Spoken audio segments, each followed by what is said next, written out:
दिल्ली से बड़ी खबर सामने आ रही, जहां पर सुनंदा पुष्कर केस में शशि थरूर बरी हो गए हैं और राउज एवेन्यू स्पेशल कोर्ट से शशि थरूर बरी हुए हैं। 2014 में दिल्ली के होटल से सुनंदा की लाश मिली थी और शशि थरूर पर सुसाइड के लिए उकसाने का आरोप लगा था और ये लंबे अरसे से केस चल रहा था, पिछले 7.5 साल से।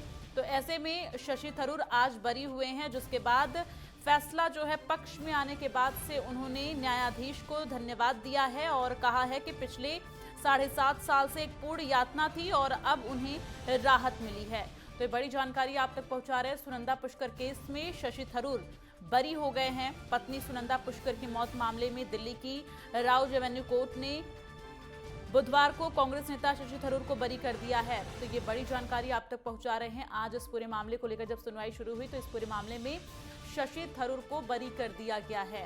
तो उनकी पत्नी जो है मौत के बाद लगातार उन पर आरोप कई तरह के लग रहे थे, जिसके बाद से ये पूरा केस कोर्ट में चल रहा था और सुनवाई चल रही थी। आज इस पूरे केस को लेकर फैसला सामने आया, जिसमें शशि थरूर को बरी किया गया है।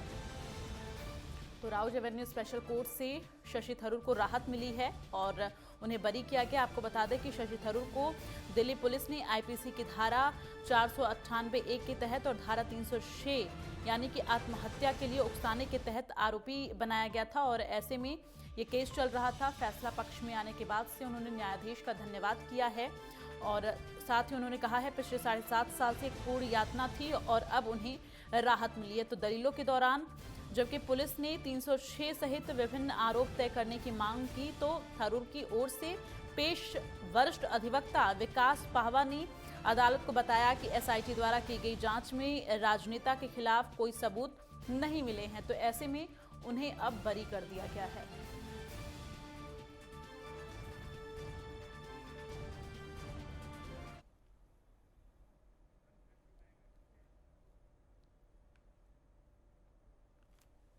तो राउज एवेन्यू स्पेशल कोर्ट से शशि थरूर को राहत मिली है और शशि थरूर को बरी कर दिया गया है।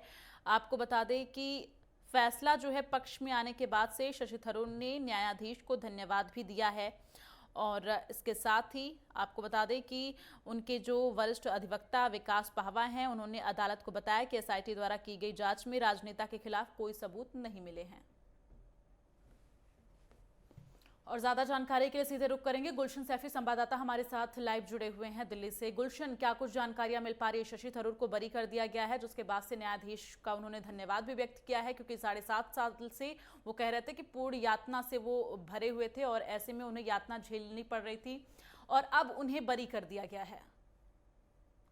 जी बिल्कुल, आपने सही कहा कि उन्होंने इस तरह की प्रतिक्रिया दी। इस मामले में जब पूरा फैसला आया उसके बाद शशि थरूर की तरफ से बयान जारी किया गया। उसमें कहा गया कि जो 7.5 साल बीते हैं वो पूरी तरह से टॉर्चर थे, यातना भरे थे। मैं आपको बता दूं कि ये एक दिल्ली की जो चर्चित हस्तियों वाला मामला था और एक चर्चित केस था। ये दिल्ली के एक नामी होटल में 17 जनवरी 2014 को जो उनकी पत्नी थी शशि थरूर की, सुनंदा पुष्कर, उसका शव संदिग्ध हालत में पाया गया। प्राथमिक लेवल पर उस पर देखा गया था शरीर पर कुछ चोटों के भी निशान जो है मेंशन किए गए थे। यही वजह थी कि पहले इस मामले को पुलिस ने 302 में दर्ज किया था, लेकिन जब तफ्तीश आगे चली तो इसको बदलकर 306 कर दिया था, यानी हत्या के लिए आत्महत्या के लिए उकसाने वाला मामला दर्ज किया था। साथ में डोमेस्टिक वायलेंस, घरेलू हिंसा 498A का भी पुलिस ने इसमें प्रयोग किया था।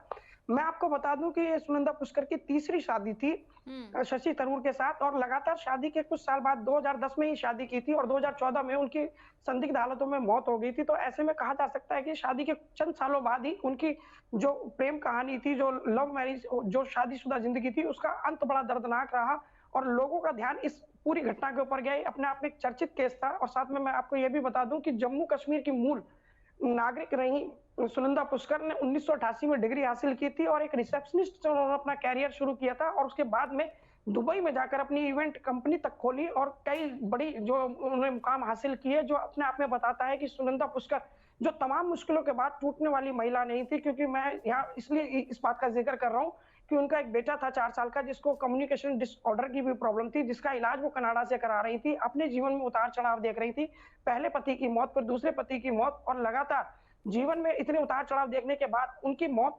संदिग्ध हालतों में हो जाना, ये अपने आप में चौंकाने वाला ठीक था। है, तमाम जानकारी के लिए गुलशन बहुत बहुत धन्यवाद। तो कुल मिलाकर यहाँ पर अब इस पूरे मामले में शशि थरूर बरी हो चुके हैं।